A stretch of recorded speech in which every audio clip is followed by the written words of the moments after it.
지난 주말 가족과 함께 안양 중앙시장에서 순대볶음을 먹었어요. 오, 광장시장 간다고 하지 않았나요?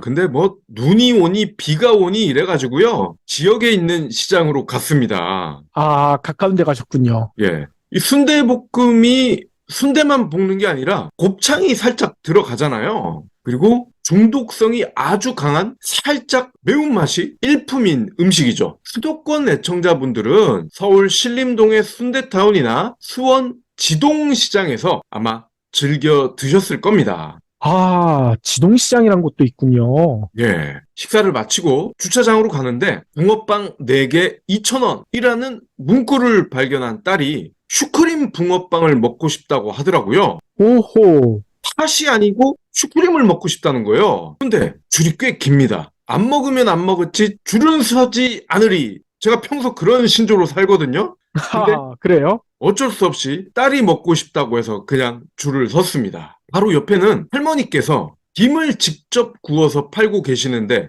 냄새가 어찌나 구수한지 안 살 수가 없더라고요. 마트에서 파는 공장에서 나온 김과는 차원이 다른 깊은 맛이 나지 않습니까? 다시 주차장으로 발길을 돌리는데 이번에는 줄을 길게 선 가게가 눈에 들어옵니다. 10,000원? 족발. 민원 족발인 줄 알았는데 자세히 보니까 민자가 아니라 만자더라고요. 족발이 10,000원이라는 거예요. 어이구, 정말 저렴하네요. 그쵸. 보통 배달이나 번화가에 위치한 족발집에서 중짜 이상을 먹으면 4만 원 전후 아닙니까? 그런데 10,000원이래요. 물론 양이 살짝 적지만 가격을 생각하면 선물 받는 기분이더라고요. 한 블록만 지나면 이제 주차장인데 떡볶이 거리가 나옵니다. 떡볶이 사장님 4분, 5분이 연이어 간이 점포를 운영하고 계신 블럭인데 강렬한 레드의 비주얼, 식욕을 자극하는 고추장 냄새. 이미 배가 부른 상태인데도 이 냄새가 저의 배를 두드립니다. 와, 이날 도대체 몇 개를 먹으신 거예요? 한 4개, 5개 정도 먹은 것 같은데요. 그러고 보니까 최근에 어서와 한국은 처음이지라는 예능 프로에 이탈리아 셰프 편이 방영을 했거든요. 그렇죠. 아주 유명한 셰프더라고요. 네. 친구 4분이 오셨는데, 이날 한 분이 몸이 안 좋아서 3분이 망원시장 분식 투어를 했습니다. 근데 이 편이 시청률이 굉장히 잘 나왔대요. 이탈리아에서 공이 미슐랭 스타 레스토랑을 운영 중인 그들이 닭강정, 떡, 호떡, 전통 과자를 먹으면서 연신 맘마미아를 외치더라고요. 그러면서 마지막에 떡볶이를 영접을 하는데 이분들의 표정, 마치 새로운 세상을 발견했다. 이런 모습이었단 말이죠. 그렇죠.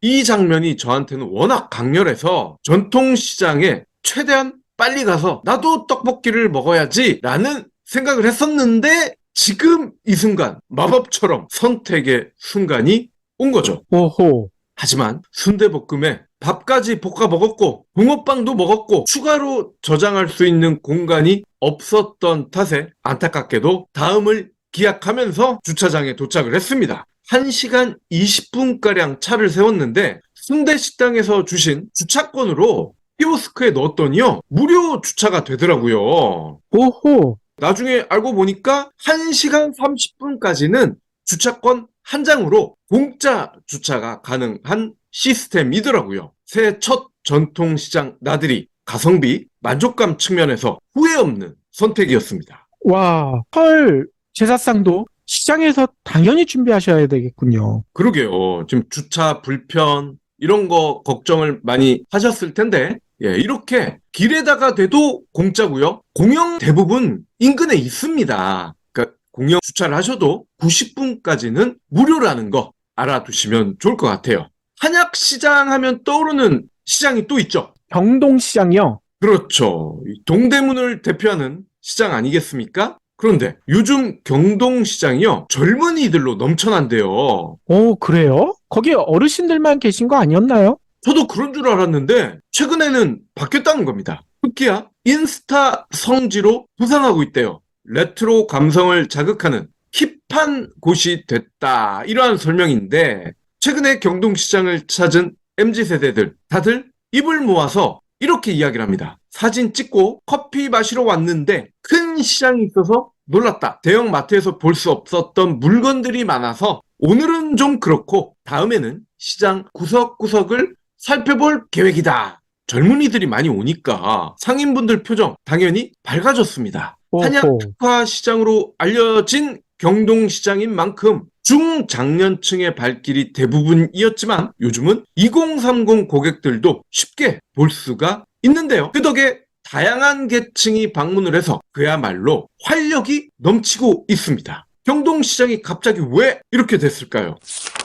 경동시장이 2017년부터 시작한 경동시장 활성화 프로젝트의 결실입니다. 경동시장 활성화 프로젝트. 도대체 이게 뭔가요? 다양한 프로젝트가 있는데 그 중에 대표적인 게 바로 스타벅스입니다. 전통시장에 스타벅스가 웬 말 궁금하실 텐데요. 경동시장이 상인들이 창고로 쓰던 옛 경동극장 자리에 스타벅스를 유치했다는 거예요. 오호. 경동시장 관계자는요, 시장 안에 일단 청년들이 찾아올 수 있는 핫플레이스를 만들어야겠다라고 생각을 했는데 스타벅스의 입점을 제안을 할 때도 스타벅스 1호점이 시장 안에 있지 않느냐, 한국에도 시장에 만들어줘, 이렇게 설득을 했다는 거예요. 실제로 제가 스타벅스 1호점을 2번 정도 가봤습니다. 근데 진짜 수산시장 안에 1호점이 있습니다.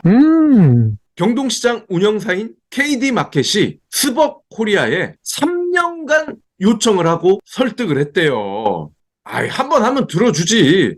3년 동안 삐댔다는 거 아닙니까, 스벅은. 어쨌건 3년 만에 경동시장에 스벅이 들어오게 됐고요. 또 이곳이 특이한 게 지역사회와 이익을 공유하는 커뮤니티 스토어입니다. 판매되는 제품당 300원씩을 적립을 해서요, 경동시장에 기부하는 형식이에요. 참 아름답죠? 그렇군요. 개점 이후에 보름간 누적 방문자 수가 2만 명을 넘어섰고요. 손님이 너무 많아서 스타벅스가요, 18일부터는 운영 시간을 2시간 더 연장해서 오후 10시에 문을 닫기로 했습니다. 이색적인 위치, 오래된 극장을 개조한 독특한 인테리어, 당연히 화제가 됐겠죠. 백화점 명품 매장에서나 볼 수 있었던 오픈런이 경동시장에서 벌어지고 있습니다. 경동시장 스타벅스 검색을 해보시면요, 사진이 많이 뜨는데요. 저도 아직 가보진 못했는데 사진으로만 봤을 때는 강릉에 있는 테라로사와 굉장히 흡사한 느낌이 나더라고요. 와, 그러면 SNS상에도 이런 사진 진짜 많이 올라와 있겠군요. 맞아요. 전통시장 안에 있는 스타벅스, 참 이색적인 조합인데 뭐 소문이 날 수밖에 없죠. SNS에 이미 많은 사진이 올라와 있고 친구가 올렸던 사진을 보고 나도 한번 가봐야겠구나 라는 고객들이 계속 몰려들고 있는 건데, 시장과는 상관없었던 2030 젊은이들이 이렇게 자발적으로 시장을 찾고 있다는 점에 주목할 필요가 있습니다. 경동시장에는 그곳에서만 볼 수 있는 물건, 즉 콘텐츠가 있다는 점도 우리가 기억을 해야 됩니다. 그동안 정부는 전통시장과 골목상권을 살린다는 명목으로 대형마트의 주말 영업을 한 달에 2번 중단하는 유통산업발전법을 시행해 왔죠. 근데 소상공인 시장진흥공사 측 자료를 보니까 2020년 전국 전통시장이 1,401개,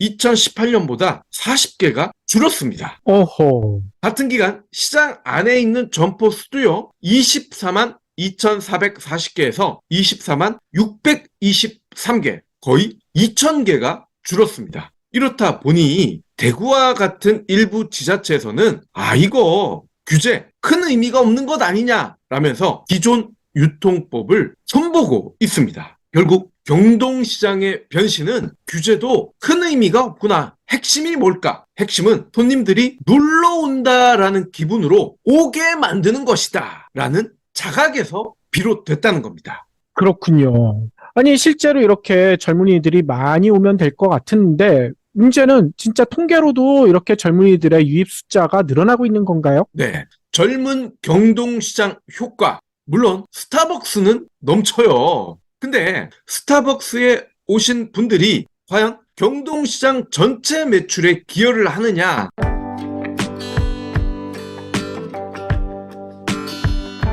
오리털 잠바, 거위털 잠바 보통 세탁소에 맡기실 거예요. 그런데 한 벌당 15,000원에서 20,000원가량을 받습니다. 무엇보다 드라이 클리닝 방식으로 세탁을 하는데 드라이 클리닝을 하게 되면 오리와 거위 털에 있던 유분이 사라집니다. 유분이 사라진다는 얘기는 보온 능력이 떨어진다는 뜻이기도 합니다. 원래 성능 그대로 유지할 수 있는 세탁이 필요합니다. 바로 미왁스 다운워시를 사용하는 거죠. 다운워시는 누구나 쉽게 패딩을 세탁할 수 있도록 도와줍니다. 세탁기에 넣고 다운워시 첨가하고 버튼만 누르면 끝나거든요. 한 벌당 비용이 2,000원 꼴이기 때문에 세탁소에 맡겼을 경우와 비교해 보면 10분의 1에 불과합니다. 경불진몰에서는 다운워시와 다운프루트를 세트로 판매하고 있고요. 세트 판매를 기념해 특가로 여러분을 모시고 있습니다. 베이스워시 현재 품절 상태인데 베이스워시 트래블 젤 보너스도 드리고 있으니까요. 이번 기회에 꼭 붙잡으세요. 안타깝게도 아직까지는 젊은이들의 유입으로 인한 수혜, 상인분들은 체감하기 어려운 상황입니다. 경동시장 주력 상품이 중장년을 대상으로 하는 한약재이다 보니 스타벅스를 찾은 2030의 구매 욕구를 자극하기 어렵다는 겁니다. 거기다가 한약 말고도 기존의 전통시장에서 팔던 물건들이 없진 않아요. 하지만 아이템 수나 이런 것들이 다양하지 않을 뿐더러 그나마 있는 것들도 젊은이들 입장에서는 크게 살만한 물건들은 아니라는 겁니다. 앞서 설명드렸던 망원시장, 또 망원시장보다 훨씬 더 큰 광장시장처럼 다양한 먹거리가 많은 것도 아니다. 이게 경동시장의 단점이라고 볼 수가 있다는 겁니다. 특히나 한약재 사신 분들은 아시죠? 가격이 꽤 비쌉니다. 홍삼 이런 것도 몇십만 원 단위로 팔기 때문에 젊은이들이 지갑을 열기에는 어려움이 있겠죠. 거기다가 제가 봤을 땐 이게 가장 큰 문제인 것 같은데요. 소비자들이 이용을 하고 싶어하는 시간, 상인분들이 기존에 운영을 하고 계시는 시간, 이게 안 맞는다는 거예요. 스타벅스 운영 시간은요, 오전 9시부터 오후 10시까지입니다. 그런데 전통 상인분들은 여전히 새벽 3시나 4시에 가게 문을 열고요, 오후 5시에 문을 닫습니다. 오, 생각보다 일찍 닫으시는군요. 그렇습니다. 전통시장 이렇게 문을 일찍 여는 분들이 많이 계세요. 근데 4시에 문을 열면 5시에 닫는다고 해도 이분들은 11시간을 노동을 하신 겁니다. 굉장히 피곤하실 거예요. 젊은 고객층이 주로 방문하는 시간대에 이분들은 너무 피곤하시기 때문에 문을 닫을 수밖에 없어요. 이 시간대를 조절한다는 등의 여러 가지 조치가 좀 필요할 것 같은데요. 맞습니다. 그래서 경동시장 상인분들도 전향적인 마인드로 오픈 시간을 일단 갑자기 너무 많이 땡기면, 즉 스타벅스 오픈 시간인 9시로 맞춰버리면 너무 많은 리듬이 깨질 수가 있기 때문에 일단은 오전 6시나 7시부터 오픈을 하시면 어떨까? 이렇게 한번 감히 조언을 해봅니다. 그러면서 서서히 시간을 맞춰 나가면 되지 않을까요? 그러니까요. 경동시장 상인분들은 모처럼 생긴 활력 에너지 더 길게 유지할 수 없을까? 많은 분들이 스타벅스 오픈런 빨 얼마 가지 않을 거라는 거 알고 계십니다. 그렇기 때문에 또 한 번 상생할 수 있는 프로젝트를 진행하고 계세요. 고령층이 많이 이용하고 계시기 때문에 일단 주력 고객을 위해서 에스컬레이터를 설치해야 된다. 빠른 시일 내에 설치를 하시겠다라고 약속을 하셨고요. 젊은이들이 좋아하는 대형 디스플레이를 설치해서 시장 분위기도 바꾸겠다. 이렇게 약속을 하셨습니다. 거기다가 마켓컬리, 네이버 스마트 스토어와 같은 오픈마켓의 입점도 추진하고 계십니다. 스타벅스를 입점을 하셨으니까 마켓컬리나 네이버 스마트 스토어는 더 쉽게 입점을 하지 않을까요? 그렇죠. 아니, 그리고 앞서 박 PD가 얘기해 주신 대로 어사와 한국은 처음이지 등 외국인들 나오는 프로에는 이 전통시장 투어 빠지지가 않거든요. 그런데 그걸 보면서 이런 생각도 들긴 해요. 이렇게 좋은 거 왜 외국인들 우리나라에 관광은 그 외국인들만 즐길까? 우리나라 사람들이 더 많이 가야 되지 않을까? 이런 생각도 많이 들거든요. 네. 그렇기 때문에 앞으로 이 마트보다는 전통시장 조금 불편할 수 있지만 여러분들이 자주 가셔야 더 편해진다는 거 다들 아시기 때문에 많이 이용해 주시면 좋을 것 같아요. 하트 투척, 댓글 남기기, 링크 공유, 계좌 후원 등 경불진 두 PD에게 힘을 보태주세요. 더 좋은 내용으로 보답하겠습니다.